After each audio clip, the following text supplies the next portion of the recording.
आज हम शुरुआत करने वाले हैं चैप्टर नंबर 3 की। चैप्टर नंबर 2 में जब तक हमने कंप्लीट किया तो हमने बताया था अंतः परिमार्जन चिकित्सा क्या होती है। अब हम बाह्य परिमार्जन चिकित्सा आरगवधी अध्याय में देखने वाले। आरगवध, चलो वही चीज़ हमें रिकॉल करना है कि केशिया फिस्टुला उसका नाम है, लेग्यूमिनेसिस की फैमिली है।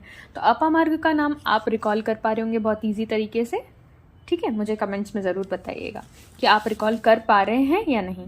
देखिए, चैप्टर नंबर 3 से वैसे तो मेजॉरिटी क्वेश्चंस कम बनते हैं क्योंकि कंटेंट इसमें प्रैक्टिकल बेस पे ज़्यादा है, क्वेश्चंस आने वाला कम है, ठीक है। और अगर इससे क्वेश्चन बन जाता है बहुत डीप तो किसी से नहीं बनने वाला है, ठीक है। तो हम जितने लास्ट ईयर्स पुराने क्वेश्चन पे जितनी मार्किंग के हिसाब से वही हम चीज़ें यूज़ करने वाले। अब ये बहुत छोटा चैप्टर है, सिर्फ 30 श्लोक है, लेकिन योग इसमें 32 बताए गए हैं, ठीक है। श्लोक कम है और योग ज़्यादा है। और इस अध्याय में हम ये देखेंगे कि कौन कौन से पेस्ट, चूर्ण, ये सारी चीज़ें आप यूज़ कर सकते हैं रोगों के हिसाब से। तो श्लोक नंबर 3 से लेकर 7 के बीच की आपकी जो श्लोक के बीच में एक जगह होगी वहाँ पर आप लिख लीजिए कि कुष्ठ नाशक 15, वात विकार नाशक 4, वात रक्त हर 3, सिर शूल 2, दाह शामक 2।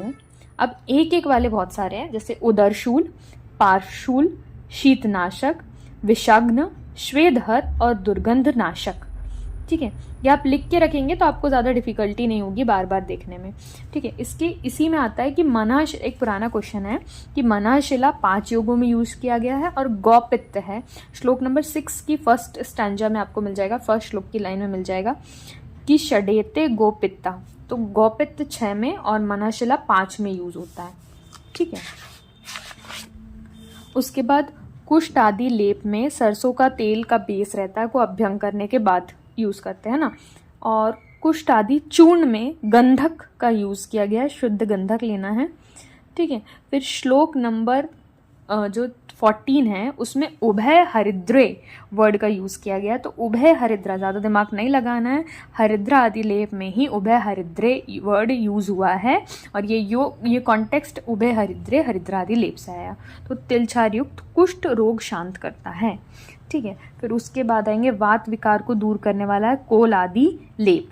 जो वात विकार नाशक एक कौन सा लेप है, तो सिर्फ कोल आदि लेप याद रखेंगे।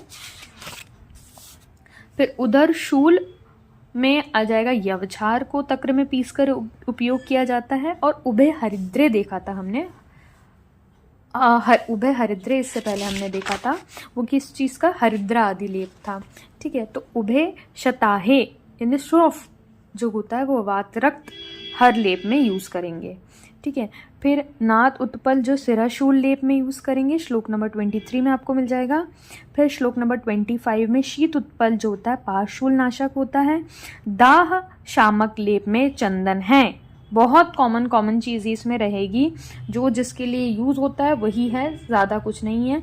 जैसे विष नाशक के लिए शिरीष और सिंधुवार है, ठीक है। फिर उसके बाद श्लोक नंबर 29 पे आ जाएंगे। तो श्लोक नंबर 29 पे दिया गया है शिरीष आदि श्वेदहर तथा पत्रादि दुर्गंधहर प्रदेह प्रघर्षणः, ठीक है। बहुत ही छोटा चैप्टर था, आपको हमेशा संहिता से पढ़ना है। अभी तक आप जिस तरीके से पढ़ते आ रहे होंगे वैसे ही पढ़ते जाना है, लेकिन प्रेफर करें कि अगर आपको कोई और कॉन्टेक्स्ट अगर मिलता है तो नोट्स अगर आप किसी के भी प्रेफर कर रहे हैं तो उसको अपने सामने रख लीजिए, लेकिन उसको कंपाइल कर दीजिए एक ही जगह, ताकि आपको लास्ट टाइम पे रिवीजन करते समय दो जगह पर ना भटकना पड़े। एक ही जगह पर कंपाइल कर दीजिए। स्टिकी नोट्स लेकर बैठिए, पेन और पेंसिल, हाईलाइटर, जिससे आप जो मार्किंग्स है वो हाइलाइटर से कर लीजिए। पेंसिल से अगर आपको कोई लेस इंपॉर्टेंट चीज़ लगती है वो लिख लीजिए।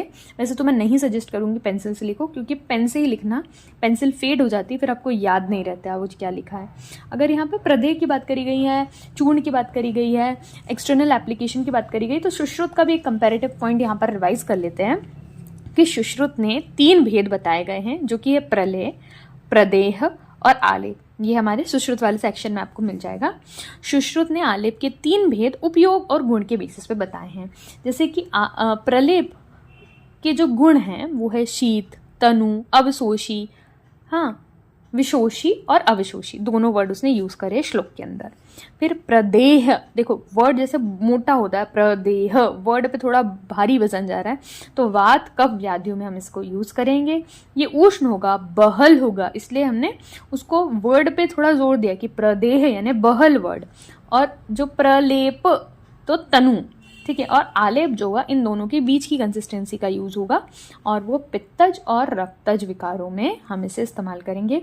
आगे हम चरक संहिता का वेरी मोस्ट इंपॉर्टेंट चैप्टर जो देखने वाले हैं वो चैप्टर नंबर 4 है। Thank you so much.